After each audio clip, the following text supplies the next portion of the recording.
Praise the Lord, जय मसीह की। आज हम लोग देखेंगे कि vertical climb for the new challenges, climbing to the new challenges. आज का हमारा ये टॉपिक है।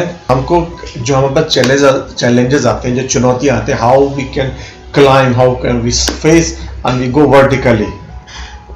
हमारा आज का विषय है पहला शमूएल 14 अध्याय उसकी 6 लाइन। तब योनातान ने अपने हथियार ढोने वाले जवान से कहा, हम उन खतना रहित लोगों की चौकी के पास जाएं, क्या जाने यहोवा हमारी सहायता करे, क्योंकि यहोवा के लिए कोई रुकावट नहीं कि चाहे तो बहुत लोगों के द्वारा और चाहे थोड़े लोगों के द्वारा छुटकारा दे। Nothing can hinder the Lord from saving, whether by many or by few. इसमें nothing can hinder, nothing can restrain Lord from, means what can restrain the Lord? परमेश्वर को क्या रोक सकता है? परमेश्वर को एक ही चीज रोक सकती है हमारे काम करने के लिए, हमारा अविश्वास, हमारा अनबिलीफ। यस, यही बात है जो योनातान में जो था। आज हम एक ऐसे मैन ऑफ गॉड के बारे में देखेंगे, आज एक ऐसे हीरो फेथ के बारे में देखेंगे जो नायक था विश्वास में, जो एक माइटी वैल्योर भी था, एक पराक्रमी योद्धा भी था, साथ में उसके डेविड के साथ उसकी वाचा भी बंधी थी, और उसके अंदर एक प्रोफेटिकल इंसाइट भी था, जिसने पहले से देख लिया था कि दाऊद से मसीहा आएगा, इसलिए उसने अपने आप को किनारे करा। वो राजा साउल का लड़का होते हुए भी उसने डेविड के अंदर अनॉइंटिंग देखी कि मैं ये जो किंग साउल का जो शासन है वो मेरे द्वारा नहीं आएगा। उसने देख लिया था कि उत्तराधिकारी, इसके उत्तराधिकारी कौन है? दाऊद है। इसलिए अगर आज के समय कोई ऐसी बात होती तो आदमी चिढ़ने लगता कि अरे मेरा राजपाट जो मेरे पिता से मुझे मिलने वाला है या ये दाऊद को मिल जाएगा, तो वो नाराज, उससे ईर्ष्या रखने लगता। लेकिन यहाँ हम देखते हैं कि योनातान के अंदर, कि उसके अंदर जो एक प्रोफेटिकल इंसाइट था, एक जो इसके अंदर एक आत्मिक दृष्टिकोण था, जिसने देख लिया था कि दाऊद आने वाले समय में, उसके समय से उससे मसीहा निकलेगा, और उसने अपने आप को अलग करा। ना केवल अलग किया, बल्कि उसने दाऊद का साथ भी दिया, ताकि जो प्रोफेटिकली वर्ड ऑफ गॉड बोले गए हैं, जो प्रोफेसी करी गई हैं, वो पूरी हो। Nothing can hinder the Lord, means everything Lord can do. सब कुछ परमेश्वर कर सकता है, उसके द्वारा हर चीज पॉसिबल है। दोस्त चाहे तो बहुत लोगों के द्वारा, चाहे थोड़े लोगों के द्वारा छुटकारा दे, बहुत लोगों के द्वारा। अगर हम लोग न्यायियों के 7वें अध्याय में देखेंगे तो वहां पर हम लोग गिदोन के लिए परमेश्वर छुटकारे का प्लान बनाता है। गिदोन बोलता है, मिद्यानाइट से उसका युद्ध चल रहा होता है, सेम ऐसे वो लोग घिरे हुए थे। वहां पर आप देखते हैं कि गिदोन के पास 22,000 इजराइली थे, तो यहोवा कहता है बहुत हैं। क्या बहुतों से? बहुत हैं। उसने बोला कि 10,000 उसमें छाटा, 10,000 300 लोगों द्वारा छुटकारा था। तो क्या बहुतों में और क्या थोड़े में? थोड़े में मतलब कोई भी राजा का उसकी आर्मी के साइज से बताया नहीं जा सकता, ना कोई जो है वॉरियर है, जो योद्धा है, अपने शक्ति से बचकर नहीं आ जा सकता। तो यही हमारा कीवर्ड्स है, यानी कि हर चीज में परमेश्वर की सामर्थ्य है जो हमें बचाती है। हो सकता है कि आज का दिन आपके लिए ऐसा हिस्टोरिकल डे ना हो, जैसे 1947 में आजाद हुआ था, या नील आर्मस्ट्रांग ने जो चांद में चला हुआ था, या आप कोई ऐसा, लेकिन हर दिन परमेश्वर का बनाया हुआ है। वो हिस्टोरिकल डे जो किताबों में लिखा गया हिस्ट्री का दिन, एक ऐतिहासिक दिन नहीं हो सकता, लेकिन एक ऐसा दिन हो सकता है जो आपकी जिंदगी को बदल सकता है। तो आज हम देखेंगे योनातान का डेली के तरह के जीवन गुजार रहा था। ऐसा ऐतिहासिक दिन योनातान के जीवन में आया, जिसने एक निर्णय लिया और उसने एक आत्मिक छलांग लगाई, और उसके द्वारा उसका जीवन बदला, प्लस पूरा इजराइल ने एक बड़ी विजय पाई। आइए हम लोग देखते हैं। अगर 1 शमूएल 13 और 14 दोनों को पढ़ेंगे तो उसमें क्या हुआ कि योनातान ने एक फलिस्तियों की एक चौकी को जीत लिया। अब जो है, जो किंग साउल था उसको घमंड आ गया, बोला अरे हमने फलिस्तियों की सेना जीत लिया है, और उसने बिना परमेश्वर की खोज किए बिना उसने क्या किया? युद्ध की घोषणा कर दी। और that Palestinians were the outnumber comparative to the Israelite. वो सैंड सी सोर के समान लाखों की संख्या में थे, मिलियंस थे। और जब उन्होंने घेराव किया, और यहाँ पर और साउल ने गलती क्या करी, जो उसने जो सैक्रिफाइस ऑफरिंग देनी थी उसने खुद दे डाली, यानी कि परमेश्वर की उसने विल भी नहीं पूरी सुनी, ना इच्छा करी, और उसने अपने आप से अपने फ्लैश में युद्ध की घोषणा कर दी। तो नतीजा क्या हुआ कि सारे इजरायलियों को जब घेर लिया है फलिस्तीनियों ने, डर के मारे बिल में छुप गए, they seized themselves under the cave. वो केव में घुस गए डर के मारे। फलिस्तीनियों ने सारे उनके जो थे, जो योद्धा के जो उनके तलवारें थे, सब छीन ली थी। सिर्फ 2 ही तलवार बाकी थी। एक तलवार योनातान के पास थी और एक तलवार जो थी राजा साउल के पास थी, बाकी सारे लूट चुके थे। यानी कि जो इजरायली युद्ध करने के लिए भी अगर करते भी तो उनके पास कोई जो खेती के लिए जो शार्प पैन यूज करते हैं, जो खेती के लिए जो औजार यूज करते हैं यूज करते हैं, वो थे उनके पास। वो डरे हुए थे। One man stood out of these people, those were covered and they were hidden under the cave। एक आदमी उनके बीच में से निकला जिसने निर्णय लिया, he stood outside, उसने बाहर आया, उसने निर्णय लिया कि I will go to the Lord। Who said this word? योनातान ने बोला कि मैं परमेश्वर के पास जाऊंगा, जिसका वर्णन पहला शमूएल 14 अध्याय let's go to the Lord बोलता है, let's go to the Lord. और उसका जो आर्मर बेयरर था, जो उसका बोझा ढोने वाला था, उसने कहा यस जैसा तू कहे। अब यहां देखिए दो चीजें आती हैं। जहां पर राजा साउल जिसको लड़ना था, he sitting under the palm tree, वो एक अनार के पेड़ के नीचे आराम कर रहा है। और वहां पर जो प्रीस्ट है जिनको परमेश्वर की खोज करनी थी, वो भी थक हार करके एक पेड़ के नीचे बैठ गए। सब डर गए, सब छुप गए, जो भाग गए। लेकिन यहाँ पर सिर्फ दो लोग हैं जिन्होंने ये विश्वास किया कि हाँ परमेश्वर क्या थोड़े में से क्या ज्यादा में परमेश्वर हमको हर मुश्किल से, हर कठिनाई से, हर परेशानी से, under any despair condition, any condition of the grave, Lord can make us victorious. जब वो उससे बोलता है, अपने बोझा ढोने वाले से, आर्मर बेयरर से बोलता है, तो बोलता है कि जो कुछ तेरे मन में हो कर। यानी कि जब आपको कभी निर्णय लेना हो, जब आपको कभी अभी एक जब आपके घर में भी आप देख सकते हैं कि हो सकता है कि आपके घर में जो लोग हैं, बड़े लोग हैं, उस समय विश्वास में ना हो, तो आप ऐसे लोगों के साथ परमेश्वर की बात शेयर ना करें। ऐसे लोग के साथ ढूंढे जो आपके साथ विश्वास का कदम लेने के लिए साथ में साथ दे। ऐसे लोग साथ मत रहें जो विश्वास में नहीं है। इसलिए योनातान अगर अपने पिता से पूछता कि क्या पिता मैं जाऊं, तो वो बोल देता कहां जाएगा, और उसको मना कर देता। और एक बड़ी विक्ट्री जो इजरायलियों को परमेश्वर के द्वारा होनी थी वो ना होती। तो योनातान ने क्या किया, अपने पिता को नहीं बताया, क्योंकि उसको पता था उसका पिता ना कर देगा। योनातान को पता चल गया था कि God does not dwell in the cave of disobedience and cowardice. उसको पता चल गया था ये बात, इसको रेवलेशन था कि परमेश्वर गुफाओं में छुपे हुए लोगों के साथ नहीं रहता, डरे हुए लोगों के साथ नहीं रहता। परमेश्वर हमारा who is in high, who is in mountain, where my help come from the creator of heaven and earth। हमारी सहायता कहां से? वजह से 121 लिखा है कि हमारी सहायता सेनाओं के यहोवा से आएगी। I will lift up my eyes to the Lord। उसने उसको पता था, वजह से 121 जिसमें लिखा था कि I lift up my eyes to the mountain, यानी कि मैं अपनी आंखें ऊपर की ओर उठाऊंगा। मैं अपनी आंखें नीचे नहीं, जो गुफाओं में खुजूर के साथ नहीं जाऊंगा, मैं अपनी आंखें ऊपर की उठाऊंगा कि मेरी सहायता सेनाओं के परमेश्वर की ओर से आता, जो गुफाओं में नहीं रहता है, जो दबे हुए लोग और डरे लोगों के साथ नहीं रहता है, वो उनके साथ रहता है जो साहस का कदम लेते हैं, जो विश्वास का कदम लेते हैं, जो योनातान ने लिया। एक बहुत बड़े परमेश्वरी दास ने कहा है, You cannot go with God and stay where you are।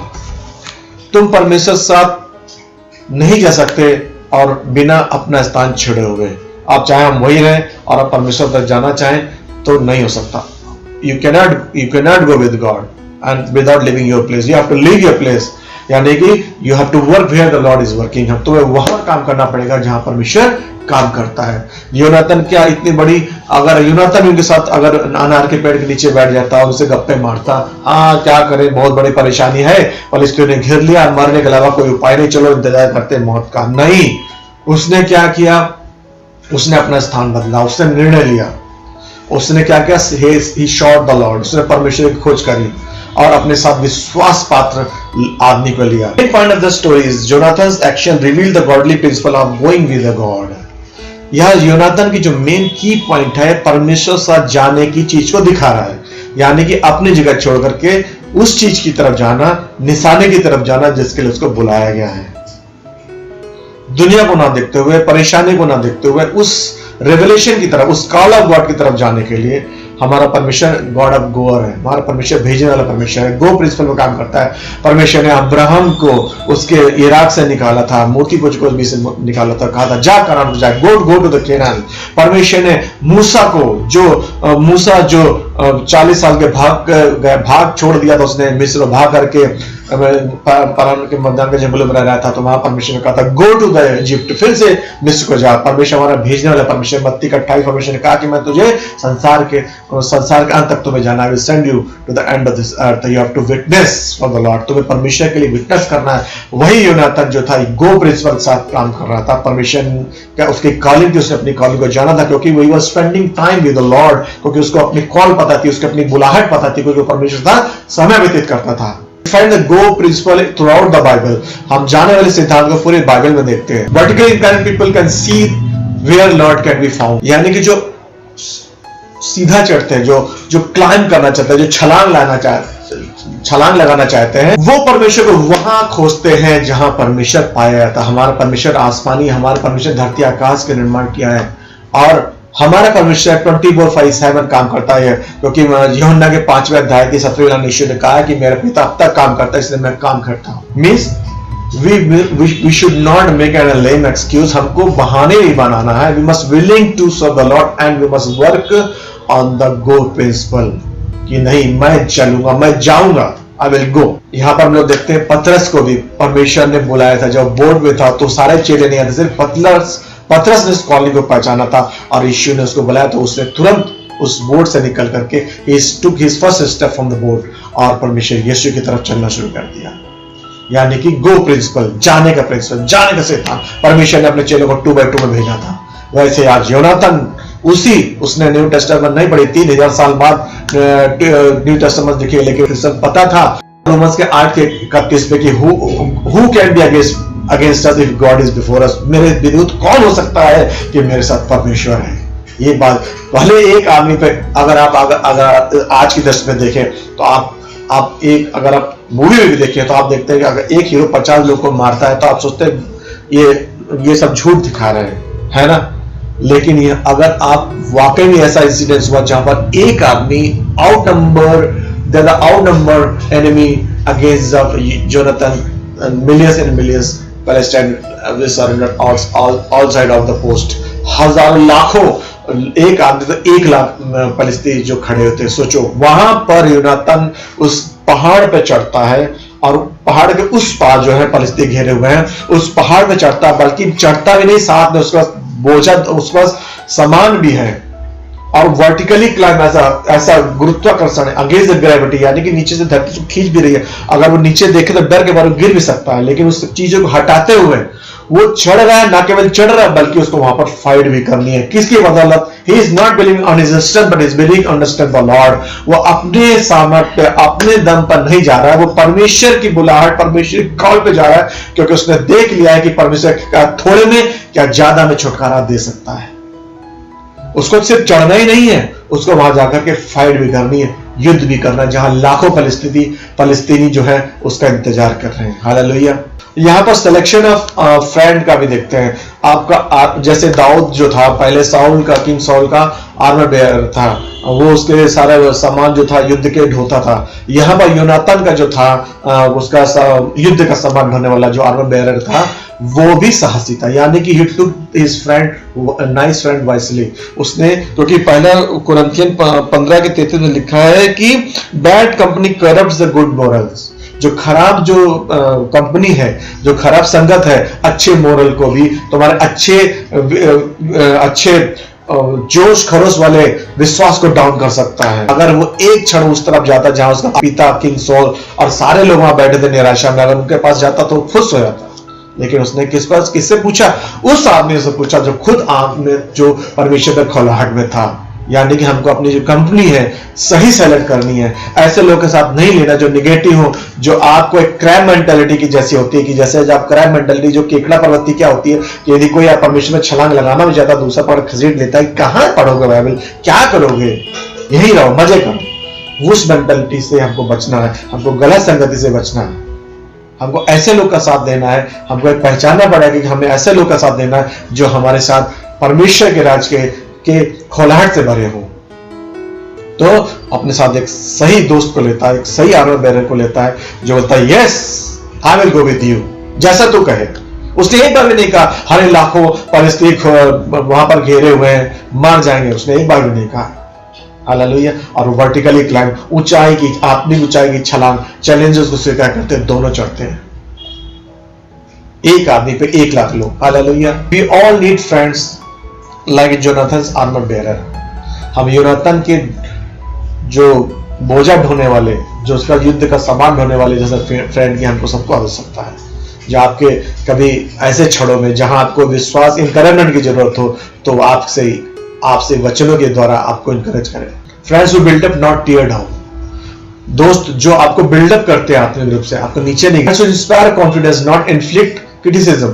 ऐसे दोस्त जो आपका विश्वास बढ़ाते हैं, ना कि आपको क्रिटिसिज्म, आपकी बुराई करके नीचे घसीटते हैं। ऐसे दोस्त जो तुमको एक साहसी निर्णय लेने के लिए उत्साहित करते हैं, ना कि आपको डाउन करने के लिए। ऐसे दोस्तों की जरूरत नहीं है जो आपके चारों तरफ घूमते सिर्फ पार्टी करने के लिए, ना कि आपको इनकरेज करने के लिए। हमको सावधान रहना है।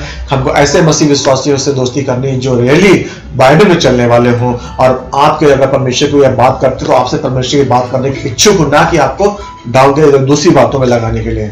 तभी आप वर्टिकली क्लाइंब कर सकते हैं, जब तभी आप आत्मिक छलांग लगा सकते हैं अपने दोस्त के साथ। Jonathan was surrounded with people of excuse. Jonathan जो था सारे बहाने वालों के साथ के चारों उसके थे, जो शामिल थे, जो परिस्थिति घिरे थे और बहाना बना के किनारे अनार के पेड़ के नीचे बैठे थे, गुफा में घुसे थे। They all had several legitimate reasons।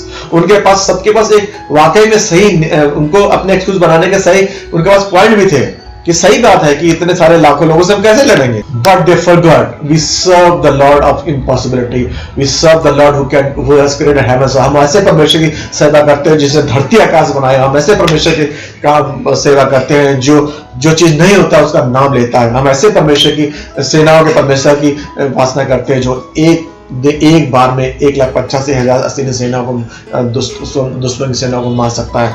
वो भूल गए तो अपनी शक्ति में आ गए थे। नहीं, हमको अपनी शक्ति नहीं, हमें परमेश्वर की शक्ति में चलना है। हमें याद रखना है कि हमारा छुड़ाने वाला जीवित है, और हमारा परमेश्वर जो हमको हर चीज से बचाता है। हमें उन 3 दोस्तों की तरह, दानियल के 3 दोस्तों से मेशक अबेदnego की तरह चलना है कि परमेश्वर हमें आके फर्नेस अगर कोई डाले तो परमेश्वर हमें छुड़ाएगा। या दानियल की तरह हो, यदि आपको सिंह की मान में या अगर डेन ऑफ लायंस में अगर डाल दे तो भी वो परमेश्वर हमारा उन सिंहों के जबड़ों को बंद करने वाला है। हमको वो विश्वास करना हर घड़ी, किसी कैसी सिचुएशन हो। तो वही योनाथन ने निर्णय लिया कि मैं विश्वास की छलांग लगाऊंगा और मैं एक अकेला लाखों परिस्थितियों पर भारी पड़ूंगा। किसके दम पर? यहोवा के, सेनाओं के यहोवा के दम पर। योनाथन ने इम्पॉसिबल निर्णय, असामान्य निर्णय लिया असामान्य काम करने के लिए।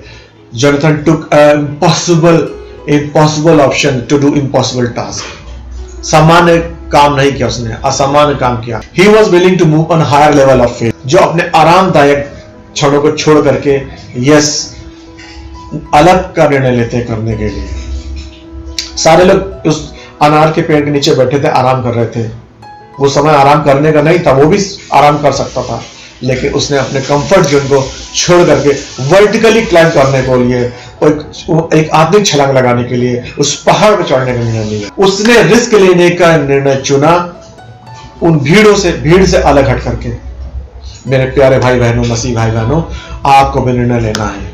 आज आप देख रहे हैं लोग आराम कर रहे हैं, उतना परमेश्वर में खौलाहट में नहीं है, लेकिन आपको यदि आपने उससे बढ़ना है तो आपको अपने कंफर्ट जोन से, अगर आपने नए साल में आते आते एक प्रण किया था कि मैं सुबह उठकर परमेश्वर का भजन गाऊंगा, बाइबल पढ़ूंगा, और आप हो सकता है आप ढीले पड़ गए, आप भी अनार के पेड़ के नीचे बैठ गए हो, या also sitting under the palm tree, हो सकता है आपने जो खौलाहट थी वो छोड़ दी हो। लेकिन अगर आपको कुछ पाना है तो you have to move from your comfort zone, जैसा योनाथन ने किया। अगर आपको 1 लाख परिस्थिति हराना है, अगर शैतान की सेना को हराना है, तो आपको भी परमेश्वर के साथ अपना कंफर्ट जोन को छोड़ करके, अपनी आरामदायक चीज को छोड़ करके परमेश्वर के साथ छलांग लगानी पड़ेगी, जो आज योनाथन ने करा आज से 3000 साल पहले। आप युद्ध नहीं कर सकते जब तक आपको कुछ दिखता नहीं हो, और आपको जब तक नहीं दिखेगा जब तक आप बाइबल का अध्ययन नहीं करेंगे। हालेलुया।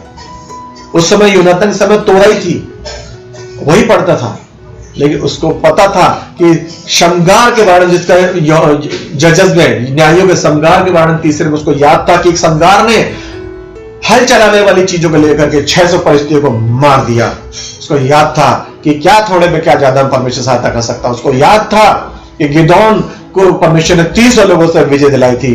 उसको याद था कि पीछे फिरौन की सेना मिस्री थे, आगे तूफान था, और परमेश्वर ने कैसे छुटकारा मूसा को दिया था। वो बात उसको याद थी। वो याद कर रहा था परमेश्वर के वचनों को, और जब परमेश्वर वचनों को याद करा तो उसको अपनी एक जो उसने परसीव किया विक्ट्री, उसने विक्ट्री को देख लिया। जो उसने सारे लोग जो बैठे थे इजरायली, वो नहीं देख पा, क्यों? क्योंकि उनके अंदर प्रैक्टिकल इंसाइट नहीं थी, उनके अंदर आत्मिक समझ नहीं थी, क्योंकि आत्मिक बुद्धि खत्म हो गई थी, क्योंकि उनका परमेश्वर का रिश्ता टूट गया था।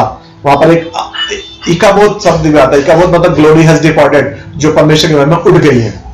He took the risk and climbed the mountain. मैं छोटा सा एग्जांपल बताऊंगा। अगर आप सुबह 10 या 15 मिनट की वॉकिंग करते हैं, तो अगर आप 10-15 मिनट वॉकिंग करते हैं, यानी कि आपने सुबह का जो आपने समय था, जो आराम करने का समय था, वो आपने सेक्रीफाइस किया, अपने कंफर्ट जोन से हटे, अपने बिस्तर छोड़ हटे, और आपने 10-15 मिनट वॉकिंग करी। किसके लिए? ताकि आने वाले समय में आपको हेल्थ इश्यूज ना हो, यानी कि आप कंफर्ट जोन से हटे, यानी कि यू पेड द प्राइस। जहां दुनिया के लोग सोते हैं आपने निर्णय लिया नहीं। क्यों? क्योंकि आपको अपने शरीर की चिंता है। आपको आने वाले इस 15 मिनट की वॉकिंग जो आपने प्राइस पे किया है, आपको आने वाले बड़े खतरों से बचा सकता है। रात को थोड़ा अगर आप ज्यादा पढ़ लेते हैं या सुबह उठ के ज्यादा पढ़ लेते हैं, यानी तो वो आपको आने वाले समय में आपको अच्छा रिजल्ट देता है। क्यों? आप आने वाले समय में डिस्पेयर है, डिसअपॉइंटमेंट है, अरे ये नहीं हुआ, वो नहीं हुआ, मैं नहीं कर पाया, या ऐसी कोई हार्ट की प्रॉब्लम आई, या आपने मीठा खाने का निर्णय, आपने थोड़ा केक खा करके आप देखते हैं आप बलजट हो गए या मोटे हो गए। अगर वो आप केक छोटा या पेस्ट्री खाना आपने छोड़ दिया, आपने आपके टेस्ट बड जो आपकी जबान की जो चटकारे का स्वाद था, आपने उस पर कंट्रोल किया, और आगे से आपने देखा कि आप शेप में आ रहे हैं, तो यानी आपने अपने कंफर्ट, आपके स्वाद, आपके जो मनोरंजन चीजों को आपने कट ऑफ किया, लेकिन उसका रिजल्ट कितना बड़ा है। तो यानी कि ये हैव टू पे the price. So success has price and the failure also has a price. क्यों सक्सेस प्राइस? कैसे? यदि आप सक्सेस में प्राइस क्या है, यानी कि आपको कंफर्ट जोन से बाहर निकलना पड़ेगा, तो आप सफल होते हैं। यदि आप बाइबल पढ़ना शुरू करते हैं सुबह, तो परमेश्वर आपको आशीष देता है। आप मेडिटेट करते हैं तो आप परमेश्वर से आशीष पाते हैं। क्या उतने समय आप सो सकते थे, या उससे आप टीवी देख सकते थे, दूसरे काम कर सकते थे, लेकिन आपने क्या किया? निर्णय लिया अपने कंफर्ट जोन से हट करके। अगर आपको अन्य भाषाओं के वरदान है, तो आपने क्या सोचा कि चलो मैं इसका इंटरप्रिटेशन के लिए और बढ़ता हूं। यदि आपको प्रोफेटिकली आपको प्रोफेसी का वरदान, तो आपने दूसरे वरदानों के आगे बढ़े, यानी कि आपने अपने आप को, अपना जो समय था निकाल करके परमेश्वर में लगाया, आपने इन्वेस्ट किया, यानी कि your success in the Christ has a price. आपने यदि और दूसरी तरफ अगर हम नेगेटिविटी साइड या डाउन साइड में देखें, जो सोते रहते हैं, आराम करते रहते हैं, बांध रहते हैं, वो रिजल्ट आप एक मोटे हो जाते हैं, या आपने देखा कि आपको बीमारी आई। क्यों? क्योंकि आपने प्राइस पे नहीं किया। तो फेलियर का भी प्राइस है, यानी कि दोनों चीज का प्राइस है। आपको चॉइस करना है किस प्राइस को आपको पे करना है, सफलता के लिए या असफलता के लिए, सक्सेस के लिए या फेलियर के लिए। तो योनाथन जो प्राइस यहाँ पे कर रहा है सफलता के लिए। We are created to climb higher. हम लोग बनाए गए हैं, हम लोग बुलाए गए ऊंचाई छलांग लगाने के लिए, आत्मिक छलांग लगाने के लिए। हम लोग इजरायलियों की तरह नहीं जो गोल गोल पर्वत की तरफ घूमते रहते, जो कहीं नहीं पहुंचते। यदि आप ऐसा गोल गोल घूमेंगे तो आप कहीं नहीं पहुंचेंगे। मसीह में हमको वर्टिकली क्लाइंब करने के लिए, मसीह यहाँ पर ऐसा है, ये लॉर्ड इज हियर। अब हमको यहाँ से हम शुरुआत करते हैं, अब मसीह यहाँ पर है, वी हैव टू क्लाइंब। तो हम अगर वर्टिकली क्लाइंब करते हैं, सीधा हम लोग अगर चढ़ते हैं, तो हम जल्दी चढ़ते हैं, गोल गोल चढ़कर असफलता का नहीं, हमको सीधा मसीह में क्लाइंब। आज हम जिस लेवल पे हैं, कल हम उस लेवल पर नहीं रहेंगे, और कल जिस लेवल पे उससे ऊंचे लेवल पर रहेंगे, यानी कि हम आत्मिक ऊंचाई के लिए बुलाए गए हैं। But there is a price for everything. हर चीज के लिए प्राइस है, हमें दाम चुकाना पड़ता है। Former president of America George H Bush, he told one thing, I wanted to let world know that life begins at 80।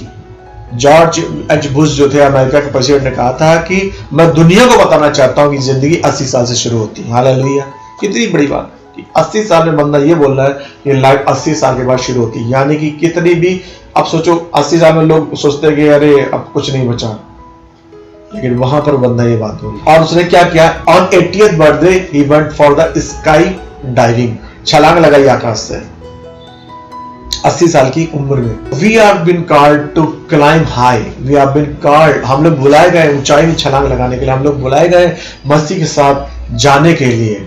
हम लोग गुफाओं में छुप करके डर के रहने के लिए नहीं बुलाए गए। हम लोग परमेश्वर हमको we have been programme such a way so we can work for the Lord। हम लोग ऐसे डिजाइन किए गए हैं जो परमेश्वर के साथ सब काम करें, परमेश्वर के साथ बड़े बड़े निर्णय लें, छोटे छोटे रिस्क लेने में हम डरे ना, क्योंकि हमारे साथ डबल में कौन खेलता है? यीशु मसीह। किंग सॉल था, उसकी सेना की तरह गुफाओं में छुप करके जिंदगी जीने की प्रवृत्ति आ गई हो, जो डर के रहने की प्रवृत्ति आ गई हो, इसी परेशानी में आप छुप गए हैं। लेकिन परमेश्वर बताता है एफिसियंस 6 अध्याय में कि परमेश्वर ने आपको आत्मा की तलवार दी है। उस दिशा जाओ जहां पर उस आपको बैरी बुला रहा है। दाऊद को जब ललकारा था गोलियत, तो दाऊद जो था उस जहां गोलियत ललकारा था उस दिशा में लड़ने के लिए भागा था, उसको मारने के लिए, यानी कि go where the lion roars. जैसे 1 पीटर 5 में है ना कि फोनी लॉयन है जो शैतान गरजता है, अगर वो आपको डराता है तो आपको उसी दिशा में जा करके तलवार, हाथ तक तलवार लेके उसको मारना है। योनातान कहां गया? योनातान उल्टी दिशा में नहीं गया। योनातान किधर गया? जहां फलिस्ती घेरे हुए हैं, और उनका सामना करने के लिए उसको एक बहुत बड़ा माउंटेन को क्लाइंब करना पड़ा। वो सीधा रास्ता नहीं था, पहले उसको क्लाइंब करना था, हजारों फीट ऊंची पहाड़ी को चढ़ के जाना था, और उसके बाद उतर के उसको लड़ना था। क्लाइंबिंग एंड फाइटिंग, यानी कि यात्रा कठिन है, फिर उसके बाद फाइट भी करनी है। वैसे ही हमारा है, परेशानियां है, मुश्किलें हैं, चढ़ाई में, लेकिन हमको आत्मा की तलवार लेकर जाना है और उस दिशा में जाना है जहां बैरी ने हमको ललकारा, जहां शैतान ने हमको ललकारा, उसको मार देना यीशु के नाम में। क्योंकि अगर आप एफिसियंस 6 में देखेंगे तो हम लोग को जो परमेश्वर ने कहा कि put on the armours of the God, परमेश्वर के सारे अस्त्र शस्त्र धारण कर लो। 6 में है, एफिसियंस 6 में है, लेकिन उसमें और हर चीज डिफेंसिव है, यानी कि धार्मिकता की झिलम और उद्धार का टोप, मेल मिलाप के जूते और सत्यता की बेल्ट, इस तरीके से सारे परमेश्वर के उसमें आर्मर्स दिए हैं, शस्त्र दिए हैं। लेकिन एक शस्त्र जो है आत्मा की तलवार है, जिसको वर्ड ऑफ गॉड बोलते हैं, वो ऑफेंसिव है, वो फाइटिंग का है, वो नाश करने के लिए बैरी के सारे चालों को, उसकी ट्रिक्स को, सारे डिफेंसिव है। लेकिन यहां परमेश्वर एक पीठ दिखाने, परमेश्वर ने पीठ दिखाने के लिए नहीं बुलाया है। हालेलुया। उसने हमको उस निशाने की ओर दौड़ने नहीं बोला गया, जहां पर अगर हमको उसने ललकारा है तो हमको तलवार लेके उसको मारने के लिए, परमेश्वर के आत्मा की तलवार, वचन की तलवार लेके उसको मारने के लिए बुलाया है। डर के छुप करके जो राजा सॉल के सेना सिपाहियों की तरह नहीं बुलाया है, योनातान की तरह उस भीड़ से हमको अलग उठ करके उस निशाने की ओर जहां से हमको ललकारा गया, बुलाया गया है। Jonathan here teaches us that you can win the war with your limited support, because we have unlimited God. We have a God of unlimitations, limitless God. हम योनातान से यहाँ सीख सकते हैं कि हमारे अगर कम से कम चीजें, हमारे एक ही तलवार है, लेकिन हम परमेश्वर जो हमारा असीमित परमेश्वर है उसके द्वारा हम जय पा सकते हैं। हो सकता है कि आपने मेरी चीज शुरू करी हो, छोटी ही हो, लेकिन आप डिस्करेज मत होइए, परमेश्वर यीशु आपके साथ। हो सकता है आपके थोड़े ही पैसे हो, लेकिन आप उस छोटी चीज को परमेश्वर बड़ा कर सकता है, आपके लिमिटेड चीज को परमेश्वर अनलिमिटेड कर सकता है। But one thing is you should not limit the God. आपको परमेश्वर को रिस्ट्रेन नहीं करना है, आपको अविश्वास के द्वारा परमेश्वर को रोकना नहीं है। You can restrain the God by your unbelief. तुम परमेश्वर को रोक सकते हो सिर्फ अविश्वास के द्वारा। एक वही जो बैरियर है, एक वही बंधन है जो हमारी सोच है, जो वो परमेश्वर को काम करने से रोक सकती है, वो है परमेश्वर पर अविश्वास। बाकी दुनिया कोई ताकत परमेश्वर को आपकी सफलता देने से रोक नहीं सकती। ये आप है, आपकी सोच है जो आपको परमेश्वर आपके अंदर, आपके द्वारा काम करने से रोक सकती है। आपकी सोच आपको सफलता देने से रोक सकती है। जो आपकी छोटी सोच है वो आपको जय के उत्सव में चलने पे रोक सकती है। उस बड़े परमेश्वर, उस महान परमेश्वर जो तारों को नाम लेकर बुलाता है, वो एक ही चीज के द्वारा बांधा जा सकता है, रोका जा सकता है, वो है हमारा अविश्वास ऑन द लॉर्ड, परमेश्वर पर अविश्वास। बाकी कोई ताकत दुनिया में आपको जय पाने से रोक नहीं सकती। ये बड़ी बात नहीं कि एक बड़ी विक्ट्री हम लोग परमेश्वर यीशु के साथ जी सकते हैं। बड़ी बात है कि परमेश्वर हमारे जैसे इंसान को, कमजोर इंसान को यूज करके बड़ी विक्ट्री दिला सकता है। Hallelujah. Trust to the Lord for the limited support, परमेश्वर पर विश्वास रखो यदि कम ही आपके पास सपोर्ट है। Be bold in faith against the odd situation, विश्वास में पक्के रहें विपरीत परेशानियों में भी। ये नजर से हमें ये सीख मिलती है। कोई भी इस बड़ी भीड़ से, जो परेशानी की भीड़ से जीत सकता है यदि हम परमेश्वर पर विश्वास करते हैं। अगर हम अंदर बाइबल पढ़ते हैं, हमारे प्रोफेटिकल एक साइट है कि परमेश्वर की कॉल ऑफ गॉड है तो हमें वो दिखती है। परमेश्वर की हम जब सुनते हैं तो हमको दिखता है कि यस परमेश्वर हमारा गो प्रिंसिपल अगर हम पढ़ते हैं, अगर हम कंफर्ट छोड़ के आते हैं। पहला राजा 22 में अगर हम देखेंगे, वहां पर जो राजा अहाब था, वो यहोशापात जो यहूदा का राजा था, वो इज़राइल राजा अहाब का साथ देता है। यहोशापात जो अच्छा राजा था, और वहां पर उनकी बड़ी सेना हो जाती है और वो क्या करते हैं, अरामियों के खिलाफ जाते हैं लड़ने के लिए। अब यहाँ देखो क्या थोड़े क्या ज्यादा में, उनकी ज्यादा आर्मी थी फिर भी वो हार जाते हैं क्योंकि उनके साथ यहोशुआ नहीं था, उनके साथ यहोवा नहीं, सेनाओं का यहोवा नहीं था। यानी कि मनुष्य का छुटकारा तो व्यर्थ है, छुटकारा तो यीशु की ओर से आता है। युद्ध के लिए तो घोड़ा तैयार है लेकिन जय यहोवा की ओर से आती है। दूसरा राजा 19:35 में कि परमेश्वर ने एक स्वर्गदूत भेज करके 1,50,000 असुरी सेना के सैनिकों को मार डाला। तो यहां पर उन्होंने कुछ किया, कुछ नहीं किया, उन्होंने सिर्फ प्रे करे। लेकिन और यानी कि आर्मी की संख्या पर निर्भर नहीं करता जय, परमेश्वर पर विश्वास पर निर्भर करता है जय। यहां पर उन्होंने कुछ काम नहीं किया। मूसा के भी नियम वहां पर देखते, वहां पर परमेश्वर कहता है स्टैंड स्टिल, शांत खड़ा है और खड़े खड़े उधर काम देखो। वहां पर उन्होंने कुछ नहीं किया। यहां पर अहाब और यहोशापात जैसा परमेश्वर नहीं था इस युद्ध में, जो आरामी के खिलाफ जाते हैं और हार जाते हैं।